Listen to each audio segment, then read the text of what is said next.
Mesdames, Mesdemoiselles et Messieurs, bienvenue. Vous suivez Critique Info, premier numéro. La prospérité, la RDC, Félix Tshisekedi lance l'évaluation des 13 années de mise en œuvre. Forum des As, déstabilisation de gouverneurs, Fachi s'en mêle. La percée, Fayoulou appelle l'Union européenne à sanctionner aussi ceux qui ont détourné 15 millions de dollars. Alors, mesdames, mesdemoiselles et messieurs, l'actualité, c'est que vous avez certainement suivi. Hier, le président de la République a parlé.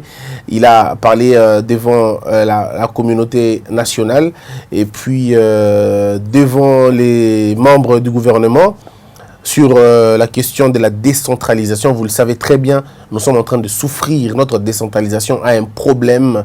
Notre décentralisation souffre de sa mise en œuvre et surtout de son application parce que simplement, il y a un problème structurel, mais il y a aussi des intentions néfastes et très dangereuses pour la République démocratique du Congo.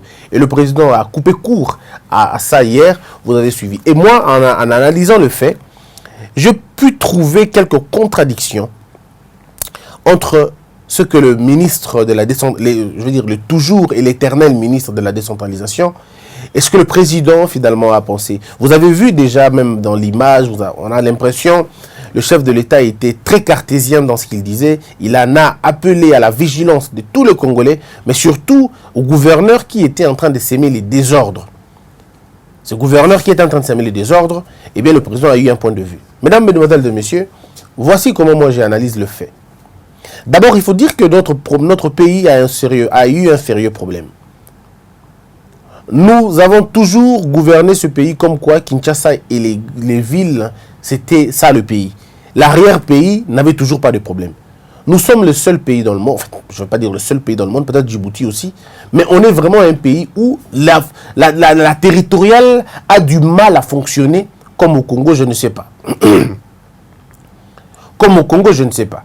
Je suis allé à Brazzaville, je suis allé à Pointe-Noire, nous sommes allés dans les villages, en tout cas ce que nous on appelle des villages au sens propre. J'étais à Pointe-Noire.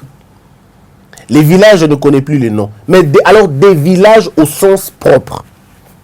Mais des villages, vous trouvez la poste, au village vous trouvez des écoles, au village vous trouvez les commissariats, pas en conteneur comme chez nous. Vous trouvez un village, on vous dit ça c'est un village, comme nous on aime bien le dire, des villages natals. Oui, vous trouvez un village au sens propre, mais vous trouvez que ce village-là ressemble un peu à vos districts, ici, un peu à nos chefs-lieux.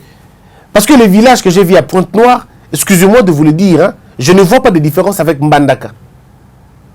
Je ne vois vraiment pas de différence. Parce qu'ils ont des maisons en dur, ils ont des maisons en tôle, ils ont des polices, ils ont la police chez eux, mais ils ont même les roulages dans les villages. C'est rare de voir des maisons en hutte, c'est vraiment rare. Et ce qui m'a étonné, moi, c'est que à Pointe-Noire, vraiment dans les villages là-bas, vous trouvez le drapeau, l'emblème du pays, le drapeau. Mais nous avons fait le tour. Heureusement, la chance que nous avons, c'est que tout ce que nous faisons, vous le voyez. Nous étions à Mbandaka. Vous avez vu la vidéo. Nous sommes entrés dans un bureau d'un administratif.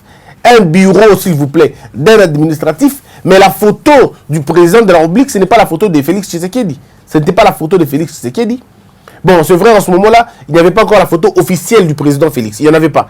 Mais pire encore, il n'y avait pas la photo de Kabila. Cette photo de Joseph Kabila en tant que... Non, c'était la photo de général d'état-major, Joseph Kabila. Général d'état-major.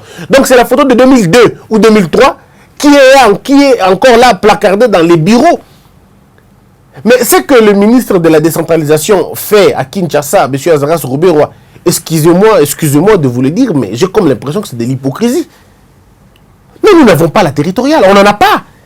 Il n'y a aucune politique sur la décentralisation, aucune politique sur la territoriale. Je suis convaincu que c'est deux choses différentes. La territoriale et la décentralisation sont deux choses différentes. Mais rien n'a été décentralisé exactement. Jusqu'aujourd'hui, le processus de décentralisation connaît des vrais problèmes, des sérieux problèmes même, on doit le dire. L'absence d'une vision de la politique de la décentralisation a causé un problème aujourd'hui. Et cette histoire de séparer la décentralisation et le ministère de l'Intérieur, Ça a été une erreur pour le gouvernement.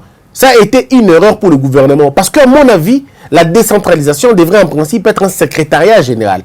Ça devrait être un département rattaché au ministère de l'Intérieur. Parce que c'est lui le patron de la territoriale. Il devrait en principe veiller aussi sur la mise en place de la politique de la décentralisation.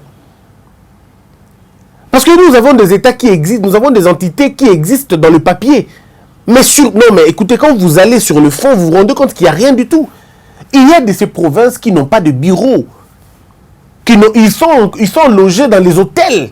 Et ils appellent ça des assemblées provinciales, mais qui sont dans les hôtels. À l'époque, il y avait des assemblées nationales sous les manguiers. Assemblée provinciale, pardon, sous les manguiers. Allez-y voir, vous allez vous rendre compte qu'il n'y a eu aucune politique de la décentralisation. Il n'y en a pas eu. Donc, au regard de tout ce problème-là, parfois, il y a le se dire, mais est-ce que nous comprenons ce que ça veut dire? Comment faire pour envoyer une lettre? Comment faire pour envoyer un document à quelqu'un qui vit à Chilingue? Comment vous faites? Parce qu'il n'y a pas de poste. Vous faites comment? Donc, c'est-à-dire les gens font des kilomètres pour aller se faire soigner. Des kilomètres pour aller se faire soigner. Parce qu'il n'y a aucun plan. Le problème du Congo était à ce niveau-là. Mais il y a un autre élément important qu'il faut faire comprendre aux Congolais. C'est que nous héritons d'un pays, comme on peut le voir, un pays en souffrance. Un pays presque en lambeaux. Pendant 59 ans, nous n'avons pas réussi à créer un véritable État décentralisé. Nous avons vécu dans des brins de concentration du pouvoir de Kinshasa ou de concentration du pouvoir de province. Et quand on parle encore de la caisse de péréquation, la caisse nationale de péréquation, là encore c'est un très gros problème. Les provinces, les ETD souffrent toujours, ils envoient l'argent à qui ne renvoie pas. L'argent, M. Moïse Katumbi avait souffert de la question et bien d'autres personnes continuent à souffrir et même jusqu'à aujourd'hui continuent à souffrir. Mais le problème c'est le modèle que nous voulons. C'est quel modèle? Moi je suis convaincu que la Belgique est un vrai modèle de décentralisation. Pas le meilleur, on va dire, pas le meilleur, mais c'est un vrai modèle de décentralisation. Si vous voulez effectivement procéder à la décentralisation, ou si vous voulez aller dans des États fédérés et ainsi de suite, bon, c'est à vous de voir.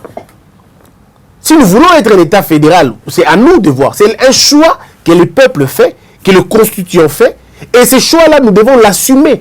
Mais dans tous les cas, que ce soit dans la décentralisation ou que ce soit dans la fédéralisation de ce que vous voulez, moi, je crois humblement que c'est à nous de définir le modèle politique que nous voulons et l'assumer. On ne peut pas dire on veut 26 provinces et vous n'avez pas des infrastructures. Je crois qu'il faut qu'il y ait un travail en amont qui doit être fait et puis après, vous allez poser des actes. Mais le modèle qu'on a eu avant, ce n'était pas un modèle qu'il fallait. Hier, les Congolais finalement ont compris que tout ce qu'on est en train de dire, tout le travail que nous faisons chaque jour ici, les gens finalement ont compris qu'effectivement, Fachi est dans cette logique-là. Parce que hier, quand il dit au gouverneur, par exemple, quand il tire les gouverneurs, il tire l'attention du gouverneur, promettant qu'il allait frapper. Et c'est pourquoi moi je me pose la question. Est-ce que vous ne voyez pas, vous-même, ne voyez-vous pas que la méthode de Fachi commence un peu à inquiéter n'importe qui? Je vais vous donner quelques faits. Les Américains sont extrêmement, bon peut-être est-ce qu'il faut le dire, mais je le dis quand même. Les Américains sont extrêmement capricieux. Vraiment et véritablement capricieux. Les relations entre l'Amérique et la Russie semblent être des relations assez froides, et même très très froides. Félix Tshisekedi, quand il arrive au pouvoir, dans des conditions que vous connaissez tous, sans appui de la communauté internationale, sans appui de l'Amérique, sans appui de l'Afrique, je le dis, et il arrive au pouvoir sans que ces gens-là puissent donner leur cutus. Parce que la carte américaine avait déjà été jouée. La carte française avait déjà été jouée. Et vous savez, là où les gens, c'est qu'eux voulaient. Ils voulaient certainement que quelqu'un d'autre soit président, mais pas l'UDPS. Parce que dans leur tête, l'UDPS représente la radicalité du régime. Aujourd'hui, quand vous discutez avec les sénateurs américains et bien d'autres, ils vont vous dire que c'était impossible que Étienne Tshisekedi devienne président de la République parce que Étienne Tshisekedi était l'un des radicaux les plus importants de notre pays. Il disait non, même quand il ne fallait pas dire non. Et au regard de toutes ces choses, c'était quand même assez compliqué. Et maintenant, regardez la problématique. Lorsque Félix Tshisekedi arrive au pouvoir, les Américains veulent savoir exactement s'il y a eu deal. Les Américains voudraient le savoir aussi. Parce que Martin Fayol avait dit qu'il y avait deal, il avait dit. Bref, tout le monde avait dit qu'il y avait deal. Mais moi, je vous donne des faits. Moi, je ne raconte pas des histoires. Il a été invité à l'Amérique. Et pour que Donald Trump l'écoute, pour que Donald Trump les reçoive, pour que Donald Trump puisse discuter et tout bien évidemment avec lui, il fallait certains gages qui ne soient pas liés directement à Kabila. Pourquoi? Parce que la vérité est que M. Kabila avait frontalement nargué l'Amérique. Kabila avait nargué l'Amérique aux yeux et au su de tout le monde. En faisant quoi? En allant pactiser avec les deux ennemis radicaux de l'Amérique. Ça veut dire la Corée du Nord et et la Russie. Ce sont ces deux pays, finalement, qui ont détruit Kabila au niveau de l'Occident. Monsieur le président Kabila a fait encore une fois un contrat avec les Chinois, défavorisant ainsi les Américains. Et le contrat avec la Chine est un contrat qui a coûté la peau à Mobutu d'abord, parce que vous savez, les États-Unis font la lecture des pays qui vont se développer d'ici là 30 ans, 40 ans, 50 ans. Et la Chine était classée comme un potentiel concurrent. Pas à tous égards, mais un potentiel quand même concurrent. Et lorsque vous, qui êtes un pays considéré comme le cercle, sinon le dépôt du monde, vous avez l'uranium, vous avez la possibilité d'enrichir l'uranium des gens, vous avez le coltan, vous avez le cobalt, vous avez tout ce que vous avez, vous êtes une force du 21e siècle, et même du 22e siècle, avec le lithium et d'autres richesses, vous ne pouvez pas favoriser un concurrent, et pire encore, des ennemis des États-Unis. Laurent Désiré Kabila avait fait le mauvais choix lui aussi, de regarder l'Orient. Et puis finalement, Joseph Kabila va continuer sur ces traces-là. Et donc, du coup, il y avait vraiment une rupture totale entre l'Amérique et M. Kabila. Totale. Entre l'Amérique et M. Kabila. La vérité, c'est que lorsque Joseph Félix Tshisekedi arrive au pouvoir, et que les Américains entendent aussi qu'il y a une sorte de deal, ils voulaient savoir exactement qu'est-ce qui s'est passé. Devrions-nous continuer à l'accompagner lui? Parce que lui, on ne peut pas l'accompagner s'il est avec Kabila. On ne peut pas. Et le monsieur Amer a joué un rôle déterminant, c'est-à-dire l'ambassadeur américain au Congo, il a joué un rôle déterminant, c'est lui de rassurer l'Amérique qu'effectivement le gars n'est pas avec lui. Mais les conditions sont qu'il trouve un pays presque pris en otage par un système, les finances avec Kabila, les régies financières avec Kabila, parce que 18 ans ont suffi pour finalement s'enraciner et de faire de la gestion de la République une autre histoire. Et lorsque le voyage a été effectué en Amérique, il y a eu des émissaires de Donald Trump, peut-être qu'on n'a pas suffisamment parlé de cela. Il y a eu des gens qui ont rencontré le président, des gens de confiance de Donald Trump, pour être rassurés. Et ces gens, il paraîtrait qu'ils ont été clairs et ils sont pas allés par 2 ou 3 chemins. Est-ce que vous êtes avec lui, oui ou non? Et c'est là que finalement Félix Tshisekedi va faire comprendre à tout le monde qu'il n'était pas les pontins de M. Kabila. Ce n'est pas nous le problème. Vous savez, nous au Congo ou en Afrique, le journalisme n'est pas pris au sérieux par les pouvoirs publics. Mais ce n'est pas comme ça à l'Occident. Non, à l'Occident, les journalistes que vous voyez, des grands médias, mais c'est des gens qui sont dans les services pour la plupart des cas. Pas toujours, hein, mais la plupart sont dans les services. Regardez Colette Brackman et les autres. Ils sont généralement utilisés et parfois les questions qu'ils posent ne sont pas des questions de journalistes, c'est des questions de la communauté, c'est des questions de lobbying, c'est des questions de groupe, c'est des questions de regroupement, c'est des questions de club. Ils ont des questions comme ça, ils posent pour savoir l'intention du président. Voyez-vous? Et donc, la première méthode était celle-là. Mais vous allez lire la politique, vous allez comprendre que Félix Tshisekedi a fait 3 gestes qui ont fait comprendre au monde qu'il n'était plus ce qu'il était avant. Quand il commence, il a un peu le son opposant. Non, d'abord, il commence, il dit, oh, on est partenaires, ainsi de suite. La pression populaire l'a fait recadrer. Ah ben non, mais non, ce n'est plus un ami, c'est plutôt un partenaire. Et il parle moins de la coalition. Et puis, à un moment, il commence à attaquer la coalition. Je vais déboulonner, je vais faire ceci, je vais faire cela. Vous avez entendu tout ça. Et puis, à un moment donné, il change tout maintenant. C'est maintenant quelqu'un qui rassure, C'est maintenant quelqu'un qui fait comprendre aux gens qu'on est d'accord avec vous. On est d'accord avec vous. Mais le problème qui fait passer, c'est que Félix Tshisekedi et Kabila ont eu une discussion. La discussion, je l'ai toujours dit, je le dirai toujours, c'était autour de sa sécurité. Kabila a demandé la sécurité à Félix Tshisekedi. Mes frères, vous pouvez me croire, je ne vous raconte pas des salades. Que la sécurité. Je veux bien, les conditions sont celles-là. Je veux bien, mais voici les conditions. Moi, je veux ma sécurité. Parce que d'abord, c'est normal. Si tu ne veux pas me sécuriser, ok, d'accord. Bon, on proclame quelqu'un d'autre.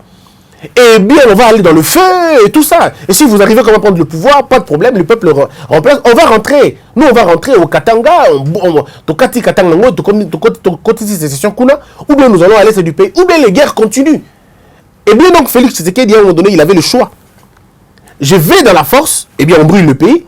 Je pactise, on garde, on sauvegarde ce qu'on peut sauvegarder. Et puis après, on retourne. Mais ce qui est vrai, c'est que Félix Tshisekedi a dit à Kabila que je ne peux pas protéger tout le monde. On ne peut pas protéger tout le monde. On protégera certains, mais pas tous. Et qui sera protégé? Mais ce sont ceux-là que la population va vouloir excuser. C'est des gens qui n'ont pas commis beaucoup de problèmes. C'est des gens qui n'ont pas été dans les implications de droits de l'homme, dans les arrestations arbitraires, dans les meurtres, tout ça. Ceux qui ont été dans les histoires politiques, dans la TV, ouais, on peut pardonner.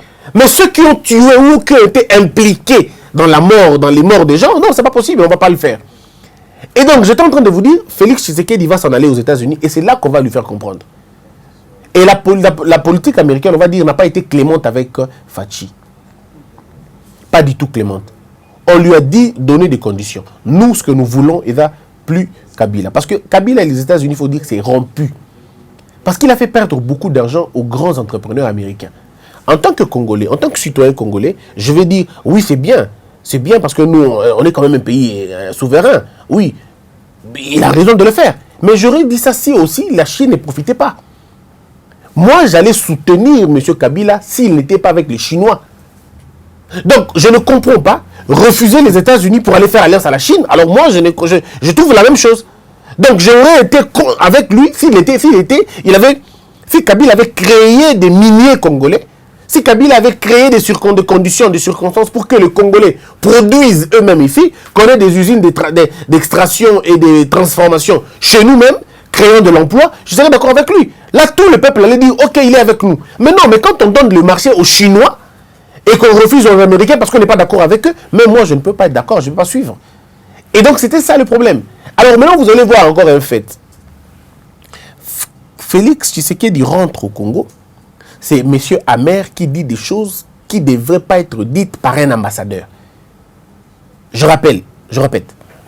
Quand il rentre au Congo, avant que le président se prononce, c'est l'ambassadeur américain qui parle à la communauté nationale et internationale un peu plus que ce qu'il pouvait dire. Il demande des sanctions. Donc l'Amérique bouscule pour que finalement Kabila paye pour ça. Mais maintenant ici, le problème est à quel niveau? Le président Félix Tshisekedi reçoit une invitation de la Russie. On connaît comment ça se passe entre la Russie et les États-Unis. S'il va en Russie, qu'est-ce qui va se passer? Il y a eu un voyage avant les États-Unis, entre l'acceptation de la Russie. Il est d'abord allé en Chine, aux États-Unis. Pour aller se renseigner de la chose. Et c'était là le signe de la sagesse. Il va aux États-Unis, on va dire, peut-être ça va pas plaire à plusieurs personnes, mais la vérité. Il va demander un peu comme pour dire la permission. Mais pour faire beau dans la diplomatie, il va annoncer ses intentions. Je vais aller en Russie. Est-ce que vous trouvez un inconvénient? Fait que Kabila ne faisait pas. Kabila pouvait aller en Russie quand il voulait, s'il voulait, comme il voulait. Ne sachant pas qu'il était en train de narguer la communauté, l'Amérique. En train de provoquer l'Amérique et tous les alliés de l'Amérique. Tous les alliés de l'Amérique. Finalement, tout le monde se disait, mais le gars veut nous faire comprendre quoi ici? Ici, la Russie est en train de vouloir enrichir son uranium. Mais quand il va là-bas, comment ça va se passer? Pourtant, la Russie appelle le Congo pour deux grands projets et que le président a pu prendre. Le projet sur les rails, le projet Biloko Mituka et tout, avion P. C'était des projets assez ambitieux. Mais comment faire? Est-ce que je vais en Russie directement? Comment l'Amérique interprète la chose? Et il va en Amérique, il discute en Amérique, après en Amérique, il va en Russie. Est-ce que vous avez entendu un seul Américain protester la visite du président Fachi en Russie? Pas du tout. Parce que la question qui allait être abordée là-bas était la question d'aborder sur des questions d'échange, mais pas l'uranium, parce qu'il faut faire très attention avec l'uranium. depuis que le président Fachi est arrivé, il n'a pas encore pris l'appel de la Corée ou lui appeler la Corée. Rien n'a été fait jusque-là. Parce que ça peut être là le problème Nabango. Donc, au regard de tout ce que je suis en train de vous dire, c'est pour vous faire comprendre que, par moment, avant de frapper, avant de taper, avant d'attaquer, vous devez vous rassurer que vous avez l'appui nécessaire. Vous devez vous rassurer que oui, effectivement, nous avons l'appui nécessaire. Même pour l'armée. Pour l'armée, il s'est passé de problèmes. Mais les gens ne veulent pas vous dire la vérité. Il s'est passé de problèmes. Lequel? L'armée congolaise est divisée en 2, ou même en 3. Le premier mot, c'est le tribalisme qui a élu domicile au niveau de l'armée. Ceux qui étaient avec Kabila croyaient que cette armée était une armée katangaise. Et qu'il fallait finalement que toute la garde républicaine soit katangaise, entre guillemets, hein, toute l'armée républicaine soit katangaise, les généraux, que ce soit des Katangais, ainsi de suite. Et du coup, il y avait des postes qui n'étaient pas accessibles à d'autres sensibilités régionales ou tribales. Ça crée des frustrations terribles. Les ex-phases, les Kassaïens, se sont vus éjectés. Quand je dis ça, il faut toujours prendre des exceptions. Hein. Il y a toujours des exceptions qui ne manquent pas. Les Kassaïens, les Équatoriens, n'en parlons pas. Les Kassaïens, les Équatoriens, tout, s'étaient mis un peu à l'écart. Mais Kabila était un fin politicien. Qu'est-ce qu'il faisait? Il ne voulait pas que vous ayez raison sur tout le point. Il prend quelques Équatoriens, il les place au sommet. Il prend 2-3 Kassaïens, il les met là-bas. Finalement pour flouer. Mais les gros du jeu se retrouvaient dans les clans katangais. Et donc, il y avait des gens qui contestaient même la compétence de certains généraux là-bas. Mais ils ne pouvaient rien dire parce qu'ils n'étaient pas majoritaires. Ils ne pouvaient rien dire. C'est des gens qui vivaient avec les frustrations, la frustration. Ils vivaient avec ça. Au sein de notre armée, il y avait des gens qui appelaient même à la destruction de notre armée. Mais ils ne pouvaient rien dire parce que, vous savez, Kabila était là, il ne pouvait rien faire. L'avènement de Félix Tshisekedi au pouvoir a dérangé le cercle katangais. Pourquoi? Souvenez-vous l'anecdote que je vous ai racontée ici. Il y a un monsieur, je ne citerai pas le nom pour besoin de beaucoup de prudence, il a appelé M. Kabila au téléphone. Lui-même, il appelle Kabila au téléphone. Il dit au président, au président Kabila, est-ce que tu te rends compte de ce que tu viens de faire? Comment tu peux laisser le pouvoir? Comment tu peux laisser le pouvoir? Il n'y avait-il pas un autre moyen? Et c'est Kabila qui lui dit, vous avez un nouveau président. Le monsieur était extrêmement fâché, au point que à Kank, ici, à Kanchachi, il y a eu un colonel qui est arrivé à Kanchachi. Quand il arrive au camp, il est très fâché que Fachi soit proclamé par la CENI et confirmé par la Cour constitutionnelle. Alors le colonel, très fâché, il a tiré des balles en l'air, criant dans sa langue en swahili, pourquoi Kabila les a abandonnés. Alors, un général qui était dans le camp, on l'a appelé, finalement, il est arrivé parce que personne ne pouvait arrêter le colonel. Il était tellement monté, tellement révolté, il parlait, il criait. Et quand on appelle le général, je ne citerai pas non plus le nom, même si je connais les noms, on l'appelle, on lui dit, parce qu'il porte à un moment donné un même nom que... Bon, il va là quand même, il est quand même arrivé. On lui dit, mon général, t'as la colonel qu'on a dépendé au Ganga. Alors, c'est le général qui appelle. Il appelle M. Kabila en demandant... Et Kabila n'a dit rien d'autre que Moumou Bambi. Un peu comme pour dire arrêtez-le immédiatement. Et on l'arrête, on l'amène à M. Kabila. Et c'est là il lui dit, mais qu'est-ce que tu proposes quoi? Tu veux que tous les militaires commencent maintenant à se fâcher, et puis finalement ça va se passer comment? Parce qu'il disait on a perdu le pouvoir, et on a bu sauter. Parce qu'ils avaient dans l'idée que voici ce qui va se passer, ce qui Félix a commis à pouvoir, comme il a beaucoup dit. Le Katanga va perdre l'armée va aller dans le Kasaï, et c'est ça, ce sont des choses qu'il faut que je vous le dise. Et voilà un peu les faits de Kibongo. Comme M. Kabila aussi, il faut le dire, M. Kabila n'est pas le moindre. M. Kabila a travaillé dans sa communication, et surtout dans le cas il y a information, il aurait des relations très approfondies avec les services israéliens. Des très grandes relations avec le service israélien. Et vous savez que le service israélien, ce n'est pas le moindre, hein, c'est un service d'intelligence le plus performant, hein, sinon parmi les plus performants. Qu'est-ce qui a été dit? Il y a un général, sinon un conseiller militaire de Donald Trump, américain, je ne sais pas s'il est à la retraite ou pas, il n'est pas allé par 4 chemins. Il a dit au président Fachi que si tu veux gagner ce pouvoir. Si tu veux rester bien dans le pouvoir, commence d'abord par changer ta garde républicaine. Et la façon de changer la garde républicaine, ce n'ira pas de prendre... Vous n'êtes pas comme le MLC, vous n'êtes pas comme le RCD. Le MLC, c'était un groupe rebelle qui est devenu politique après. Le RCD, la même chose. Vous avez été un groupe, une opposition civile. Donc, vous n'avez pas d'armée. Ce que tu dois faire maintenant, c'est que tu dois choisir des gens. Et le général était clair. Tu dois choisir les gens de ton village, de ta tribu. C'est eux que tu vas former pour qu'ils assurent ta sécurité. Bon, et puis Fachi était un peu résistant. Non, pas forcément ma famille, il faut comprendre quelqu'un, des gens et tout. Ces gens, monsieur là, a été formé. Il dit, on n'est pas aux États-Unis, vous n'êtes pas en Occident, vous êtes en Afrique. Et le contexte africain, il est différent.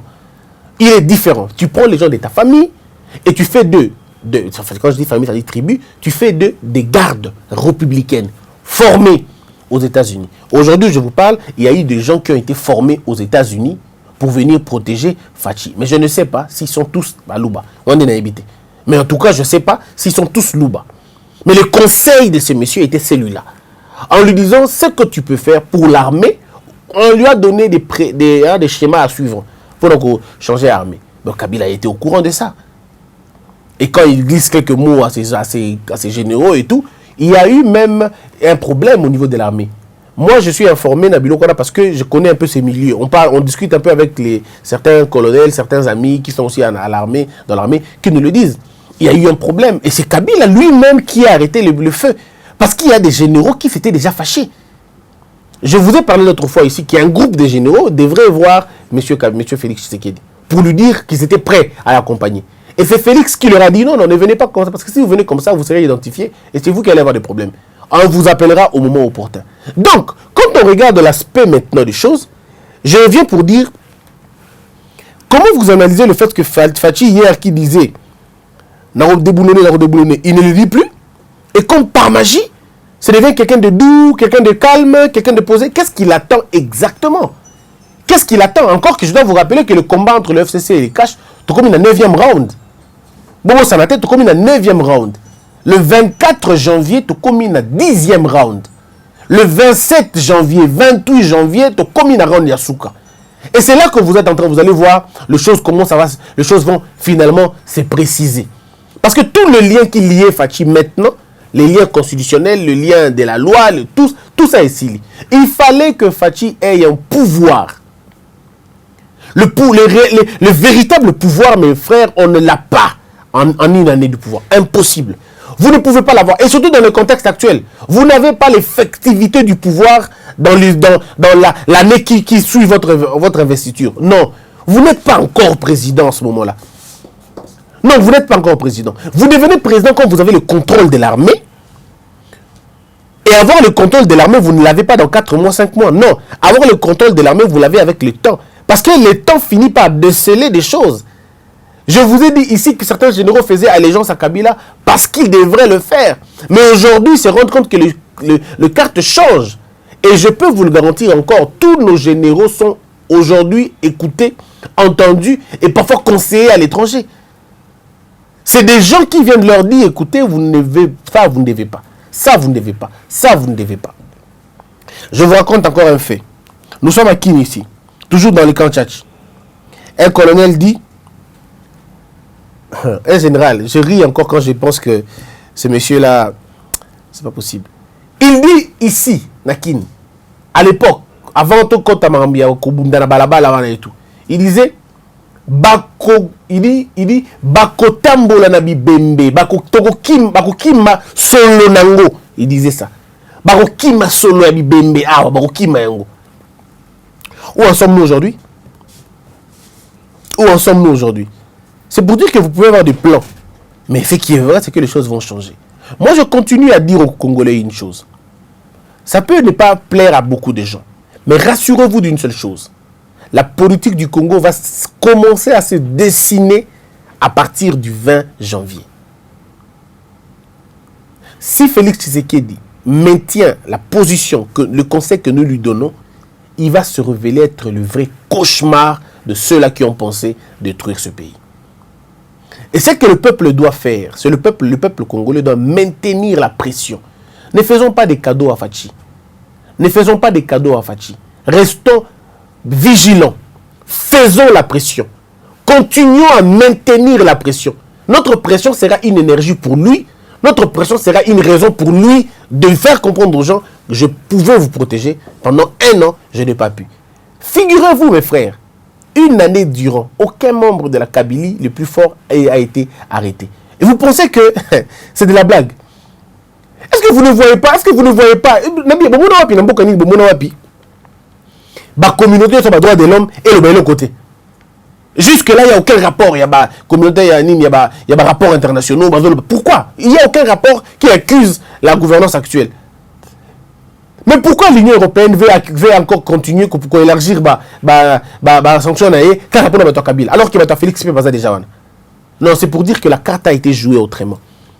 Ce qui veut dire, à partir de janvier, les signes vont être ceux-ci. Il y aura encore des rapports qui vont tomber.